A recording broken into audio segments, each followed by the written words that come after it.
Breathe, Phil. It's going to be okay. For most of you guys who don't know me, my name is Craig Lala, and I have the honor of being Phil's best man. On behalf of Phil and Emily, I'd just like to thank everybody for coming out tonight. Definitely thank you to the Beckhams for hosting us this evening. To the Walkers for hosting us last night.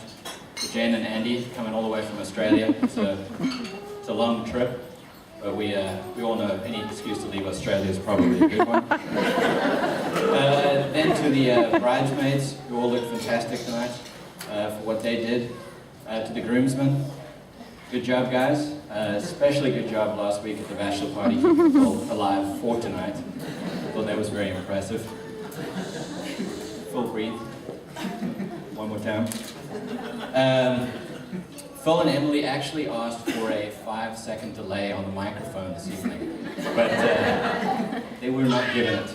But they did give me a long list of stuff that I was not allowed to talk about, and due to that, I actually had to come up with a whole lot of new material. So what I did is, the first thing I thought I would do is I called the hospital where Phil was born, in Hong Kong actually, so he is made in China if you're wondering. The woman on the other end of the phone, once we got through the sort of language barrier, she finally went off in the record room and sort of went looking for things, because I asked her to kind of see if there was anything momentous that might have happened that day. She came back with the calendar and she said, unfortunately nothing really momentous happened, but for some reason they still refer to that day as Monkey Sunday. And, we can see probably why. Then I thought, well, having had a dead end there, I thought I would go with maybe asking friends and family for some sort of words on what they thought of Phil.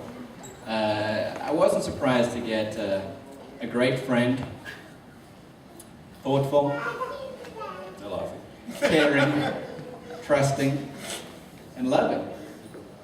I was a little surprised to get belligerent, ungrateful, lazy, stubborn, and rude. Maybe not accurate, but who knows him better than his parents. So having reached a completely dead end, I thought I would write a poem, which I did not memorize. I'm trying to hold on to sort of the last piece of my masculinity. So if you bear with me, I'm going to go ahead and read this. Breathe, Phil.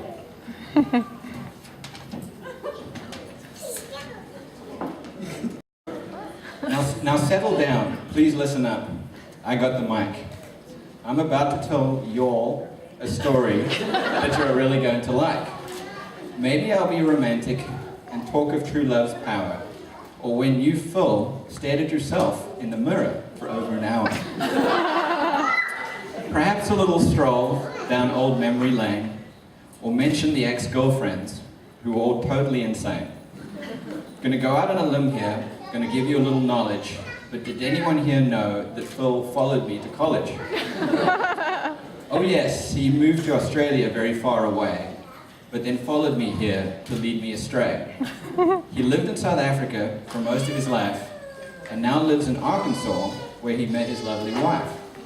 Yet the strangest thing of all, it seems to me, that his accent from Australia wants to be. But all kidding aside, happiness comes from above, which is why this poem shall be about love. Though difficult to show, it's easy to see that Mr. Phil Walker is the only man for me. Emily, don't worry, he will get to you soon. But our love has gone on for many a moon. He's the yin to my yang, and the sizzle to his steak. This sort of bromance is something you just can't fake. Some find it odd, but I cannot disguise. It's the last page, I promise. The feeling I get when I look in his eyes. He's charming, he's cute, he's caring, he's clever. I know for sure we'll be best friends forever. But this poem is not about me, but rather how you guys are just meant to be. It has been very clear right from the start that you guys will never be very far apart. And it seems rather evident, maybe just to me, that Phil, my bro, I will no longer get to see. Oh. So what is obvious? There is no choice. That I have a plan that I feel I must voice. It's the only way I can see it work, where I do not end up being the ever-present jerk. Adopt me. As one of your own. Emily, I already heard you had let out a groan. But mommy dearest, hear me out if you will. With me around, you will never need a sitter for Phil. Now my time with the mic has come to an end. Therefore, one final wish I feel I must send. Smile a lot and laugh even more. Phil, please don't try to even the score. No matter what it is, you will lose the fight. But always remember after tonight,